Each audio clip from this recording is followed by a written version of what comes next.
Good day, all. I'm CFO and board member of a joint stock company at Rail, and I'd like to invite three representatives, four actually, for panel discussion. It's Kristjan Piirsalu, Chief Procurement Officer of joint venture company Rail. Kristjan, please join us. Also Anvar Salomets, Rail Baltica, Rail Baltica Estonia CEO and Chairman of the Board. Kaspars Vingris, Chairman of the Board of Eiropas Dzelzceļa from Latvia. Welcome. And Arenijus Jackus, Head of Rail Baltica Coordination of LTG Infra, who is joining us online. So we have quite a panel here. Please continue asking us questions on Slido, Rail Baltica Webinar 2022, and we will answer your questions. And I'll begin with some of the questions to colleagues from my part. And to start with, I'd like to ask all four of you on what challenges do you see on existing contracts, and how do you plan to address them, and what's the way forward of this? So maybe Kaspars, we can start from you, from Latvia. Yeah, thank you. We are really proud that we are still able to continue our construction works.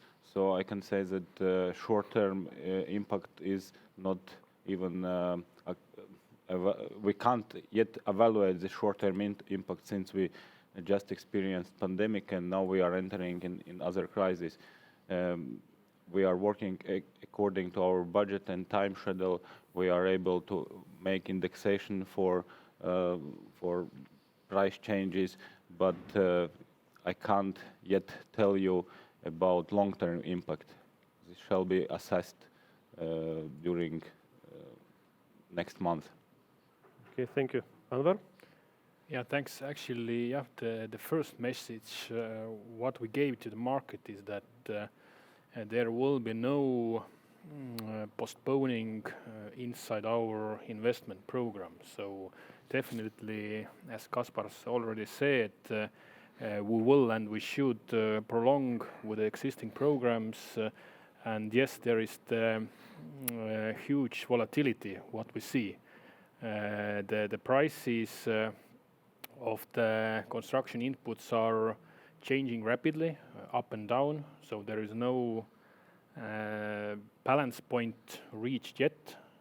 But the measures what we have been taken already are, let's say, the soft measures, extra time, some better payment regime, and of course there is the need to use the tough measures as well, mainly the extra money, and that's the message to the market.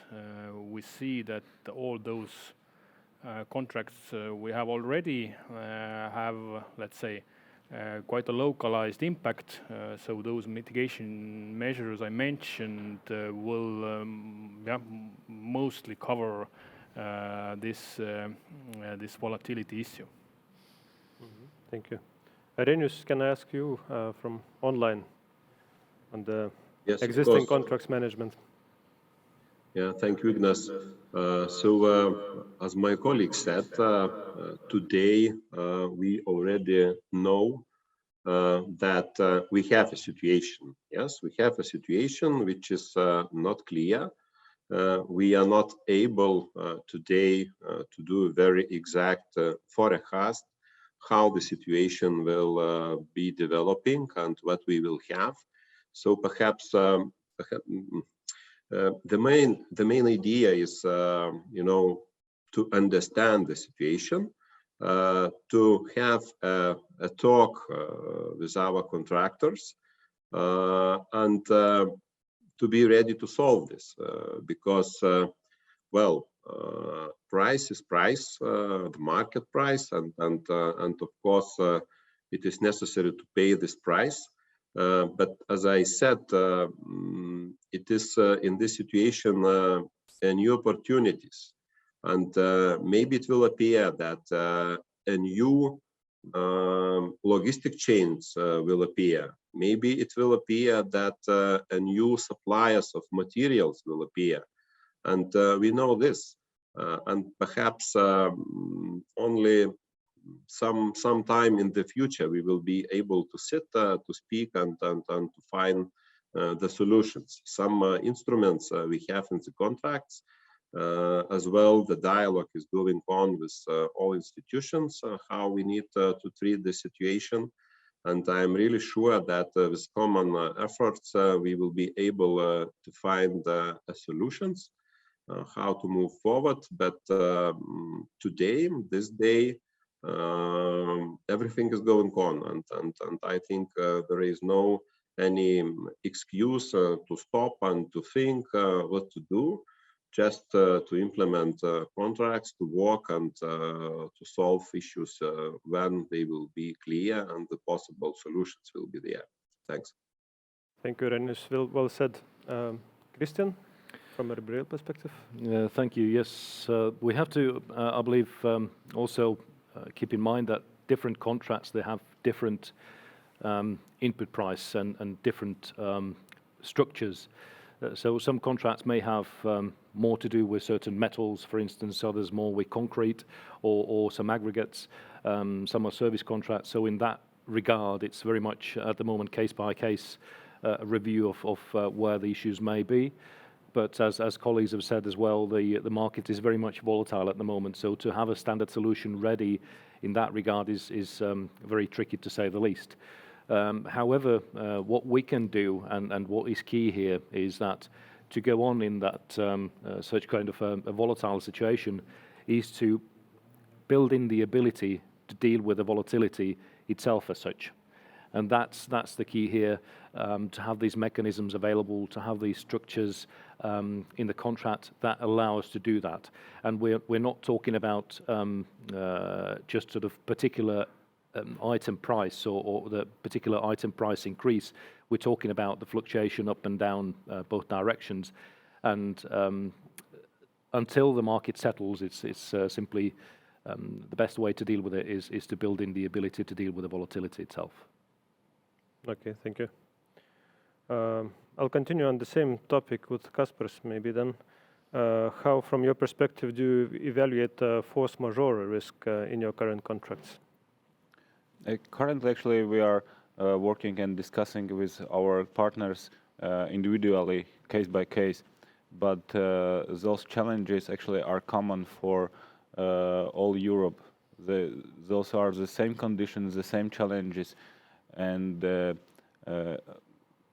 my suggestion would be that at least for Rail Baltica, between three implementing countries, we need to invent some common approach in order to address those issues based on common explanations and speak with our partners the same messages. And especially if, especially in Latvia, we are very much relying on FIDIC contracts, and all those conditions are very clear actually there. So we are able to speak about some turbulent conditions, and we need to solve them definitely. But this approach, how to solve those risks, we need to invent, I think, all together, all three countries, RB Rail, on common ground. Mm-hmm. And to continue with that, like to ask Kristjan then, is it possible to undertake procurement in such volatile market situation now? Or is it not worth to wait until market settles? Yes, this is a good question. And of course, we are keen to continue with the project, and we see that there is much need for this project going forward, and thus we also are keen to continue development of the project. So when it comes to, as we've been just talking about the volatility of the market, then what comes to procurement is we have different ways of procuring and different procedures that we can apply. So also, for instance, as I mentioned in my presentation, the ability to undertake framework procurement or dynamic purchasing systems, which allow us to move ahead, get the market's interest, get the market involved already. But by that time then, as the volatility settles, we will be able to go on with the next phases. So we believe that there are mechanisms at the moment that we can apply to continue so that the volatility of the market doesn't hinder the project development as such. Okay, thank you. Yeah, we'll come up with Slido questions in a minute. Just a few more questions. Arenijus, to you. European Union and Baltic states now acting on sanctioning suppliers and supplies, and including transport from Russia and Belarus. And Lithuania took even some more actions from sustaining from suppliers related to China. And can you elaborate a bit for our suppliers more on the principles and process which suppliers cannot apply, and how does it work for Lithuania procurements in Rail Baltica? Okay, thank you for the question. I think it is important. So perhaps it is important to understand that there are perhaps two categories here. So first of all, it is a war situation and created, let's say, enforced sanctions, which is related to Russia, Belarus, some parts, occupied parts of Sakartvelo, Crimea, and it is in legislation that the companies from these parts of world cannot participate in the procurement and cannot use the material from these countries. And already during the procurement processes, the regulation in the procurement documentation will be put in, and this will be evaluated. So then it is sanctions itself. What is said in the sanctions, everybody is obliged to be in line with enforced sanctions. So here, to my understanding, is quite clear information and understandable. The second part of the question, it is formal procedure of checking if it is no threats for national security. So in this situation, implementing body or procurement body, we are not taking decisions ourselves according legislation. We are giving the procurement results to the special body under the government of Lithuanian Republic, and they are evaluating in a little bit wider scope, not only the contract itself, but using the information from different services. They are evaluating a threat to national security issues, and then we just receiving a permission to enter to sign the contract or the contrary. So it's two parts. So one part is created by the war and sanctions itself.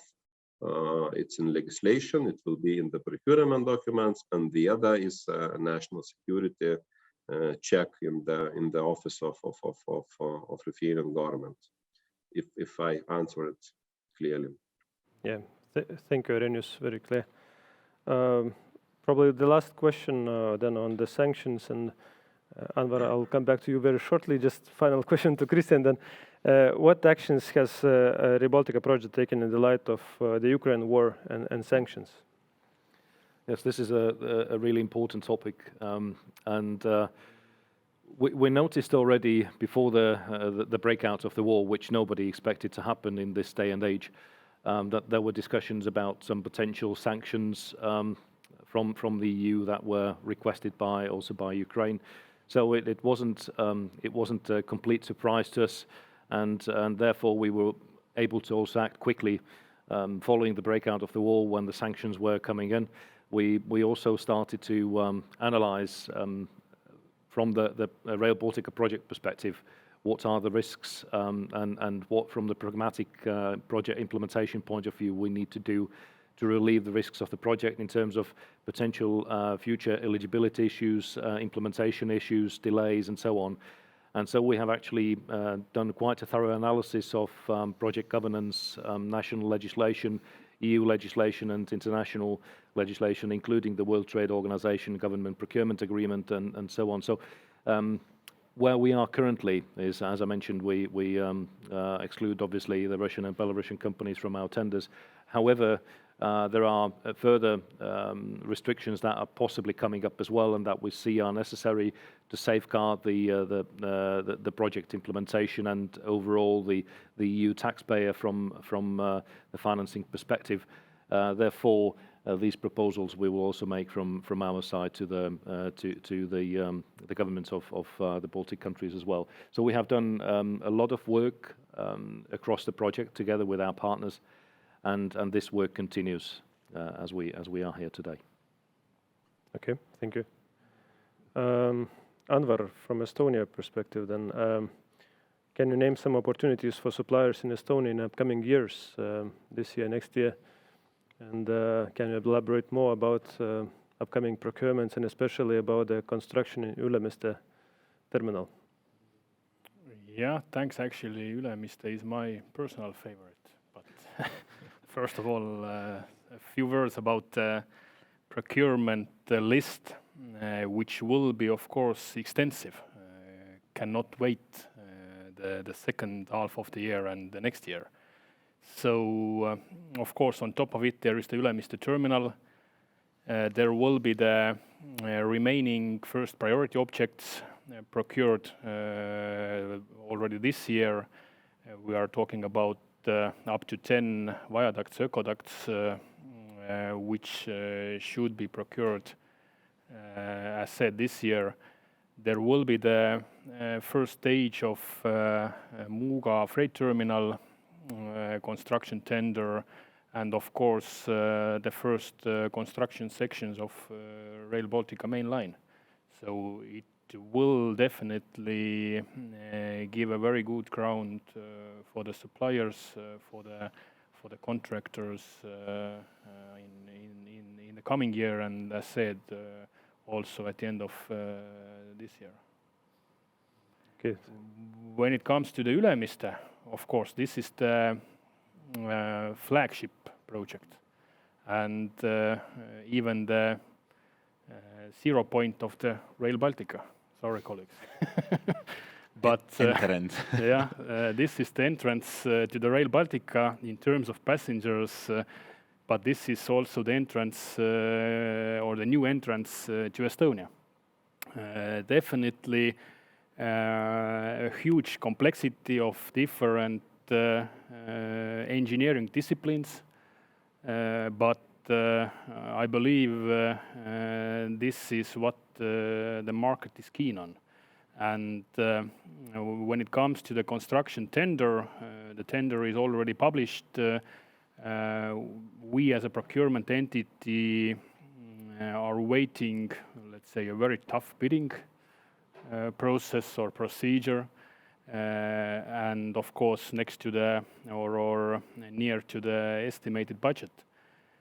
The real complexity comes from the existing 1520 railway network, which is operational and should be operational during the construction works.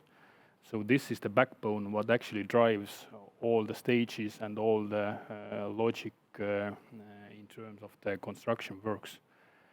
So yeah, definitely the biggest tendering scope so far in the Estonian history. Okay, thank you, Anvar. We see in Slido popping up quite a number of questions, and one of them is, can we provide some more details on procurement plan for construction tenders? So just for you to know that on railbaltica.org we have procurement plan uploaded there, and you can follow procurements there. Maybe Kaspars and Arenijus, you can elaborate as well a bit on procurement principles, plans for this year and next year for construction tenders. Kaspars, maybe to start. Yeah, as I already presented during my presentation, we have already ongoing this major and ambitious construction project, and the same also we are very proud of this since it is probably the most ambitious project currently ongoing on Europe. I don't know bigger tender currently, but for the construction this and next year, actually this is it. We are continuing to develop already existing construction sites. And I forgot to mention actually during my presentation that this mainline procurement does not include Riga section. So this section will be available for procurement during next few years according to completed design sections. So this is something what we are ready to start, meaning this Riga section during next few years. Okay. Arenijus, maybe you? Yes, thank you. I just switched on. I'm not sure I was able to read all questions, but I'll try to answer. So to be concrete, yes. So the part from Kaunas till Panevėžys is divided into into 5 procurements. I would say very tough. So so part 2 and part 3, the procurement is going on, and we hope to have a contract signed in the nearest, let's say, 2 months. Then we will have the procurement for the 4th part, and in the 3rd quarter and in the 4th quarter we will have procurement for the first part from Kaunas till the bridge, and bridge is already signed. Well, the next stage of procurements is coming and depending from the technical design. So Kaunas, Latvia section technical designs are a little bit later. So we can talk about the procurements in 1-2 years. It depends when we will have technical designs. And for the parts from Poland to Vilnius, we are going to have contracts for design and land acquisition this year. Then roughly land acquisition and technical design 2023-2024. And in the year 2025, you can expect tenders for the construction of the whole line from Poland to Vilnius. It is in line with the Polish plans, because I saw the question from Warsaw to Kaunas. So our Polish colleagues are telling us that they are ready to deliver a totally brand new railway infrastructure from Elk till Lithuanian border, according to Rail Baltica standards and parameters. And it may happen in 2026, 2027, perhaps. Of course, it is signaling and electrification part for which our colleagues from Rail responsible. They can answer perhaps themselves about the plans to deploy these systems, but more or less to have understanding when the constructions in the Lithuanian territory it will be. So here is an information, and of course it depends from financing. Currently, we have money for the procurements. We are doing these procurements, but as well, it is in essence important, very important that this financing would continue till the end of the implementation of the project. So we have a very good cooperation and very big interest from our investment from the European Commission and member states. So I really hope that this financing will be on table, and we will deliver the result in just time scale I just described. Thanks. Yeah, perfect. Thank you, Arenijus. Well said. I'd like to ask Kristjan, there is a number of questions on Slido about the systems, control, command and signaling, as well as electrification, procurements and way forward. Maybe you can elaborate a bit on both, and for audience to know that we will have presentation by our team as well later on in greater detail, but maybe just shortly mention what's the process, what's the way forward. Thank you. Yes. So regarding the system, so we have the electrification program where we are currently doing the final steps before procurement launch for the design and build. And our colleague Eiropas will give an overview in more specifics later on this. Where we are today and how it's planned. So we plan to launch the procurement procedure fairly soon over the next weeks, and it's a design and build package.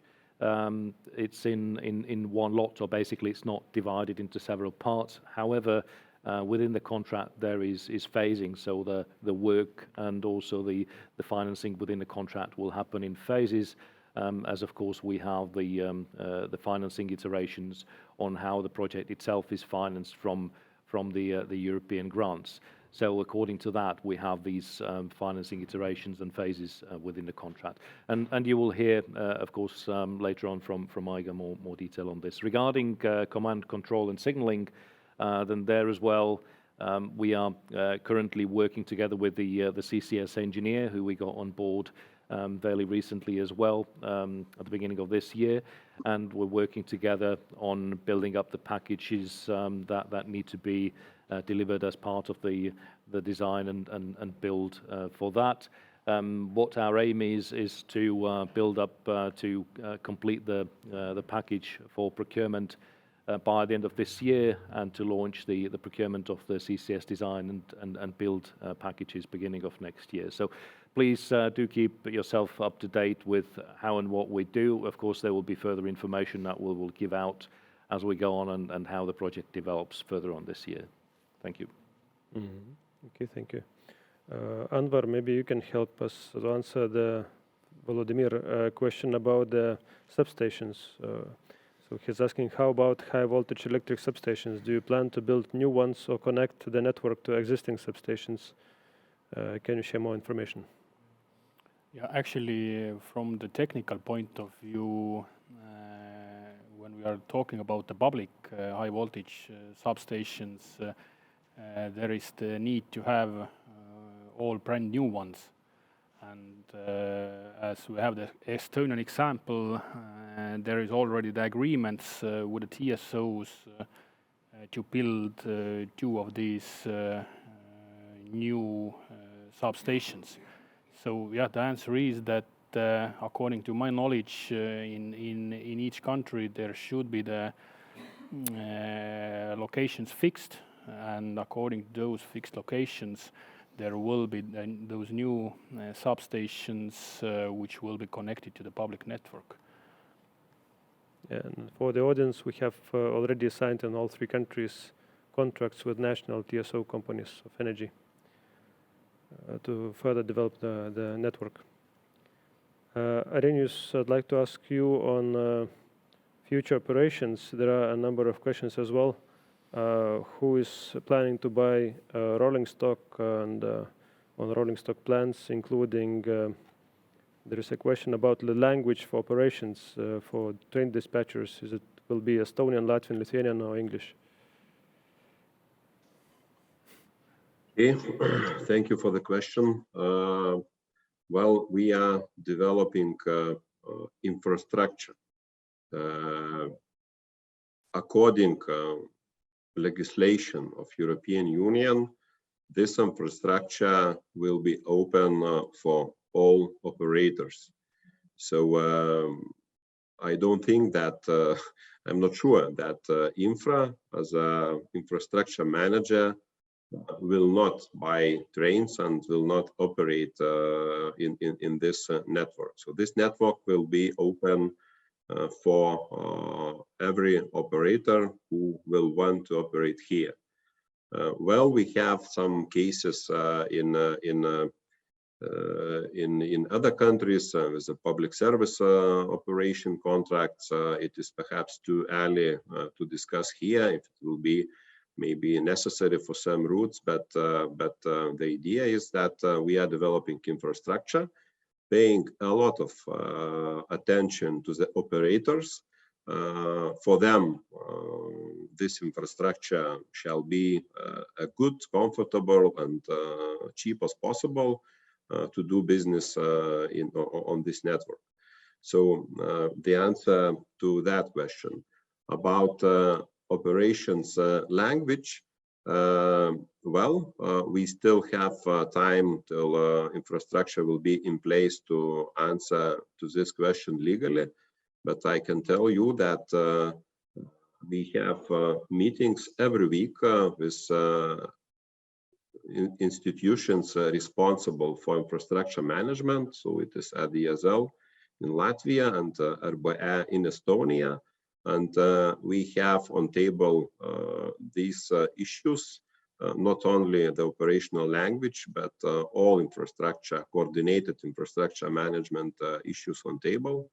And we have a concrete plan how to deliver this infrastructure management model and implement it together with legislation till start of the operation. Yes, we have a common agreement, not legally fixed, but we have a common agreement that the operation language will be English. Okay, so we'll speak English. Then we are becoming short of time. Maybe then the final questions. Kaspars, maybe you are plans for the opening the railway changing because of the geopolitical situation? And I would add additional maybe then immediately what we can do to support Ukraine, and that would be the question to everyone else after that. Mm-hmm. Thank you. Indeed, currently we are experiencing great support from our government. We are experiencing great commitment also from European Commission, and we feel united, friendly, and committed European Union. But also we are ready to deliver the same for our Ukraine friends in order to support them. There are numerous ways what we can do. Starting from very small practical things like offer them employment opportunities. We are ready to be flexible and offer them fitting opportunities if they have some necessary competencies in whatever railway administration or other fields. Also, this would create some knowledge to Ukraine people in order to keep this pace towards Ukraine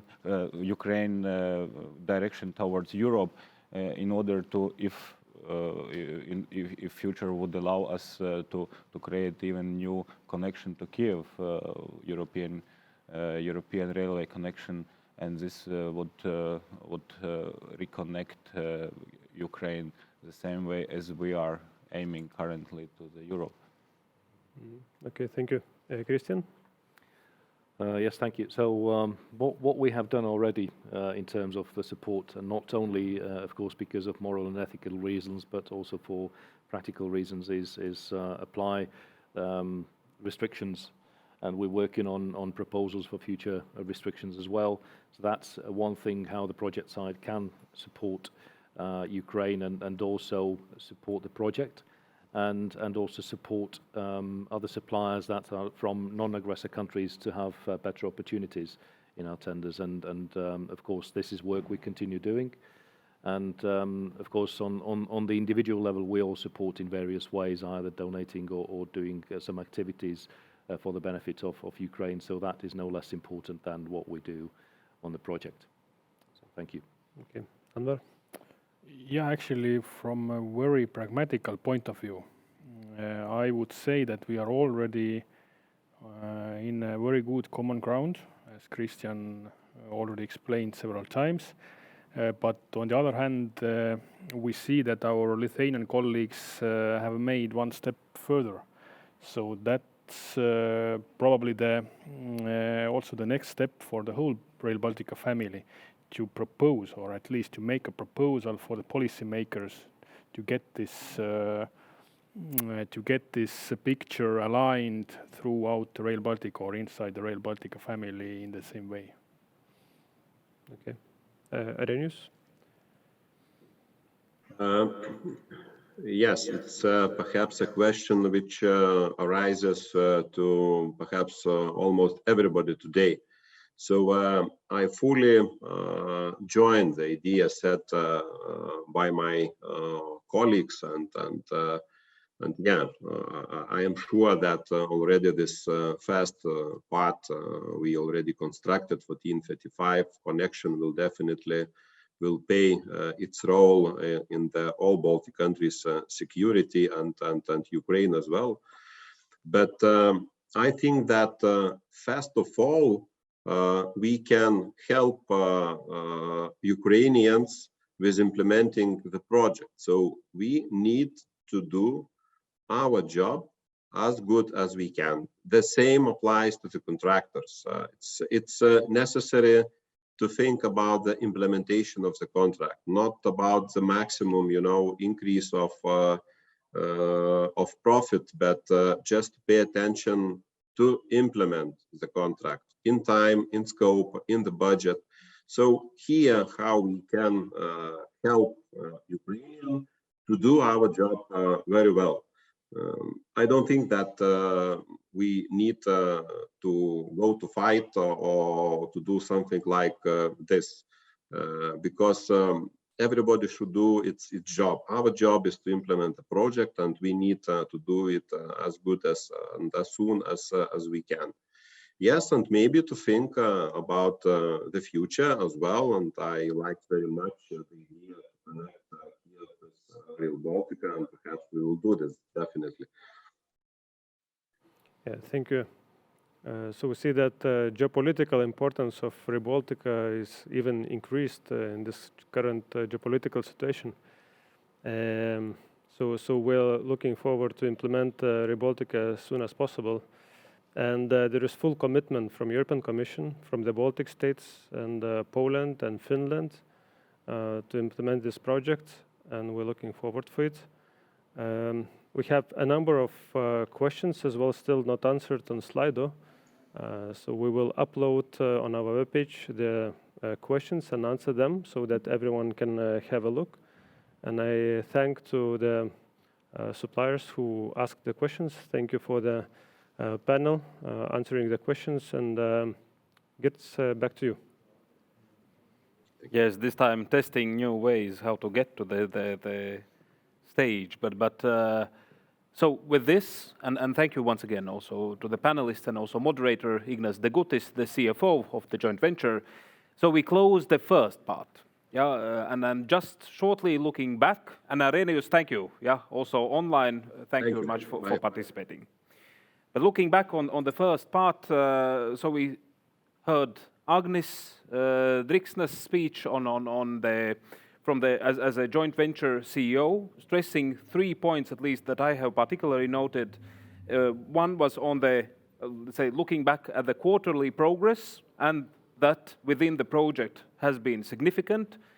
Strategic long-term contracts have been signed. Then also priorities and for the rest of the year, and also the increased cooperation between the project partners. Yeah, not only in the Baltics but also with the EU, and I think finishing with an important point in these times when the joint values are tested. Yeah, that I think also seeing between ourselves and our colleagues within the Rail Baltica delivery team, the passion that we we dedicate truly and fully to the implementation of the project for the benefit of the Baltic and EU partners and people. Then we had the fantastic opportunity that Madame Catherine Trautmann joined the webinar online, and I think there were several key points both for the Baltic states and the project partners, but also to the suppliers. And I have noted some, definitely reconfirming the increased role of Rail Baltic within the existing geopolitical situation, strong commitment of EU as the best guarantee also for the suppliers, sometimes perhaps questioning how does it look, is it time to participate, should we wait a little bit? So strong commitment of EU as the best guarantee for the participants to feel safe in the region, in the project that this is going on and proceed. Then also, yes, there was a point on, well, details on how the financing is being organized within the relatively complex different funds of EU and national budgets. Madame Trautmann asked or invited, and I think that's a message also to ourselves, to concentrate on delivery. Delivery on time and not worry about the financial time part. Well, there are, of course, points that have to be fixed and addressed, but concentrate on delivery in time. And then also a point that was mentioned was on corridors, and corridor synergies. And I think that's a point. Today we concentrate on procurement, and on various points of activities that are in our procurement plans. But we, within the project, have also delivered have finalized the study on corridor synergies, addressing 3 topics: digital, energy, and industrial. And I think there will be a kickoff event still in April, and then allowing further discussions within the 3 Baltic countries, but also with EU partners, on how we can use the corridor to full potential. Then it was followed by I would say, a very extensive and sparkling presentations of all the procurement elements within Rail Baltic for this year. There were constructions, designs, strategic facilities, mainline, name it. I think it's the how to say, the snowball of Rail Baltic maturity has started, and it's just rolling on. Therefore, it's complex. There are many elements, many activities, but therefore events like these are there to support also the industry and potential participants to understand and orient within this situation. And then the panel discussion that we just listened. We will take a 15-minute break, but at the same time, looking also on the Slido questions, the second part of this webinar will be dedicated to the 3 strategic elements on the consolidated procurements, energy subsystem, and the control command signaling subsystem. Therefore, stay tuned. Let's have, I don't know, coffee, tea, water, whatever helps, and be back in 15 minutes. It's definitely worth it. Thank you.